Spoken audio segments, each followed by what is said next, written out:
theme music is provided by Kevin MacLeod at Incompetech.com. The views, opinions, and representations expressed on the Night Dreams Talk Radio Network and its website are those of the hosts, guests, and participants, and are not necessarily those of or endorsed by the network, its affiliated stations and broadcasts, the management, other hosts, or advertisers of the network. The shows found on the Night Dreams Talk Radio Network can, but do not necessarily, promote any particular lifestyle, belief, religion, political affiliation, or other personal practice. These shows are for entertainment purposes only, and are not intended to treat, diagnose, and or claim any cure of disease or condition, or give any medical or legal advice. If you would like to hear Night Dreams Talk Radio on your local radio station, let them know.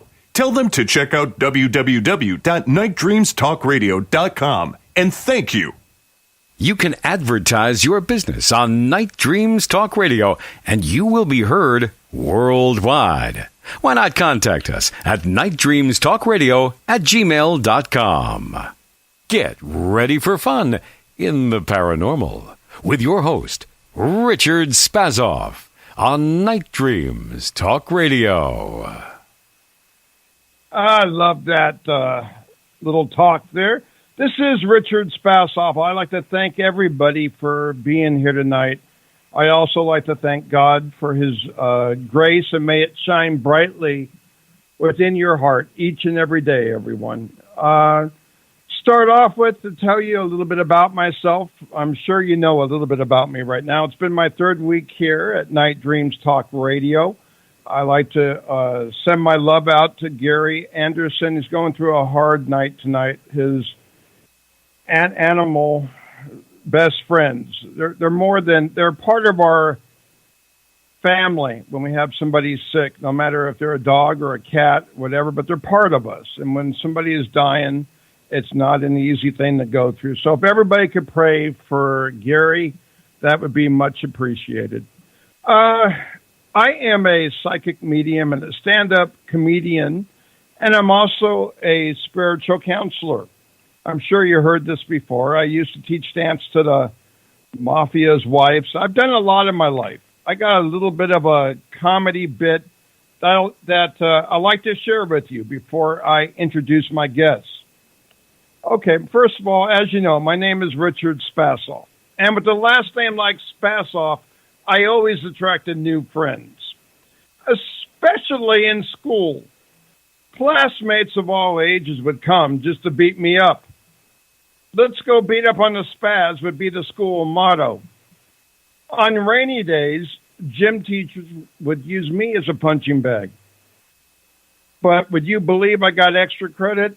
I tell you, my whole life has been a frickin' paranormal experience. I had a relative one time that drank so much coffee, the caffeine kept her awake all throughout her funeral.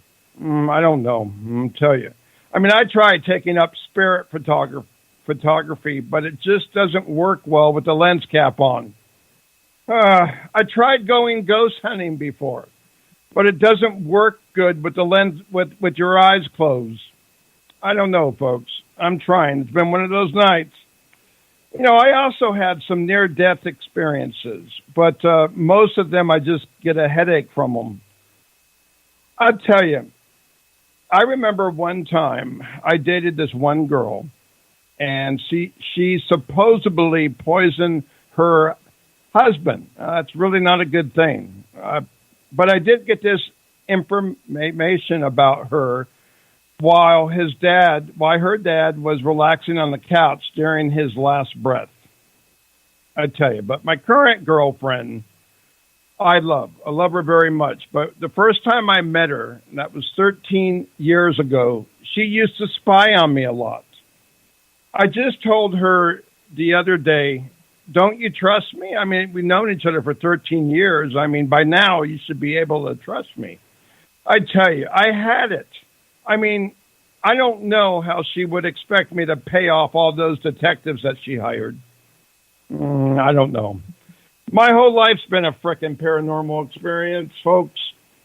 Well, with that said, what stays in Vegas also stays here on Night Dreams Talk Radio, and I'm happy to have my guest. He's a demontologist, al-willen. Al, are you there? I just had a near-death experience, but not because of your humor, which I appreciated, but because of the disclaimer at the beginning of this. Yes, I'm here. Go ahead. Go. What were you going to say? I was going to say it's demonologist. Demonologist. Sorry. What did I say? Demonologist? I tell you. Well, That's first, all right. let's tell people what a demonologist does. You can call me anything except late for dinner. Okay. Anyway, a demonologist is a term that basically envelops a lot of things. And some of those things I do, some of them I don't do. But it was, demonologists have been around for at least 4,000 years. But the Roman Catholic Church uses demonologists primarily as agents of the church and also as theologians of the church. So just a couple of things that we might do, some of us, we investigate miracles, we investigate and create cases for possible Roman Catholic saints. In other words, we are the devil's advocates. We investigate the legitimacy of folklore sightings and other urban legends. We investigate possible demonic cases and negative entities. We're the case managers for those situations if we do determine that it is a negative entity like a demon or a jinn or another type of elemental, negative elemental. Okay, what is the difference between a jinn and a demon then? Can I say that? A demon is a fallen angel. Okay. That I know, okay. Okay, you know it because you're a Roman Catholic, but a lot of people may not know that. And yes. There's a lot of confusion with that. In the ancient Greece, demons weren't called demons, they were called daemons. And what that meant is an entity that imparts knowledge to humans. Now, that entity could be an angel, or it could be a demon, or it could be something else. Now, an elemental is a spirit that is attached to and represents the forces of nature. So there's earth, wind, and fire, and water, and spirit. And different elementals are attached to them. So, for example, an air elemental would be the fae, the fairies.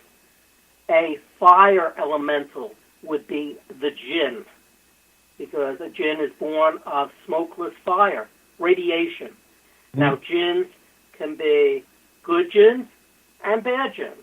The bad jinns are really nasty creatures.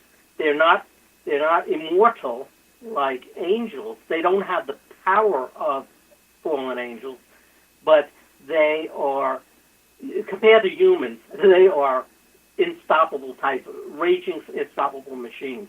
Okay, so would you say a jinn is then like a helper of a demon, right? No, they're not helpers. They're not helpers. Okay. They're separate entities and separate entities. Okay. Yeah. So the jinn, basically, if you suspect that there is a case involving a jinn, other than myself, you stay away from them. That's the best possible. And there's different tests that we do to tell whether or not it's a jinn or whether it's a demon or something else. Okay? Okay. And so we also assist exorcists during exorcisms, and we protect, one of our main roles is protecting innocent people that are being tormented by metaphysical entities.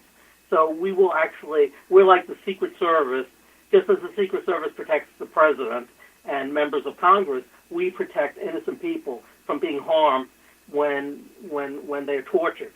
And that means that we could die very easily, or we could very easily get misfortunes in our lives. Our houses could burn down. We could get in car crashes. Our kids and loved ones could be killed. I mean, so that's very, very, very serious stuff. Which is caused by the evil presence that you're trying to deal with, right? Exactly. I mean, this is all caused by these negative entities. Okay. And then we also help in blessing of the houses. We perform soul rescues. You know, the Roman Catholics have this belief that, you know, sometimes if you're not quite good enough to get into heaven, you go to a place called purgatory, right? Well, people really are trapped there, and they're trapped in that level. And sometimes they're not evil people. They're just confused. So we have the ability to cross them over if they, you know, and we teach them, these people, these souls, that, and this sounds really weird to normal people, but we actually communicate with these souls, and we tell them that God is a merciful God, and He's not going to send you to hell just because you stole a horse, 300 years prior to this.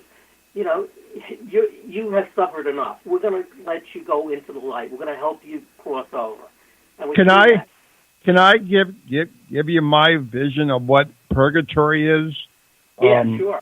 Okay, then we'll go right back to what you were speaking about. But when I had a few out-of-body experiences, and I saw my spirit within all this darkness, but I could feel God's energy pulling me in that direction. I was still calm, but I was very much afraid and lost at the time in this world. Does that make sense? Makes perfect sense. Okay, so that's what I felt. So go ahead. I'm sorry. When I had three clinical death experiences in my life, and the second experience was the first was when I was 12. The second one was when I was the first one was I was 6. Right. The second one was 12, and the third one was, I think I was in my 40s. But the second one I had to go through purgatory first. Okay. And it was complete darkness, except these people were just pressed up against you, and they were in torment. They were just walking around aimlessly, and wailing and suffering. And the reason for that is that they did not feel as though they were connected to God anymore. So, they lost. Yeah, they got lost. Yes, lost souls. Exactly. And some of these hauntings that we experience are us perceiving some of those souls. So if you go to a haunted location and there's somebody there coming through, they're in that state. They're in that purgatory state. They're just above our level, our vibrational level, if you want to, use that term. Exactly. Yes, and for other people, it's just when the soul is lost. That's the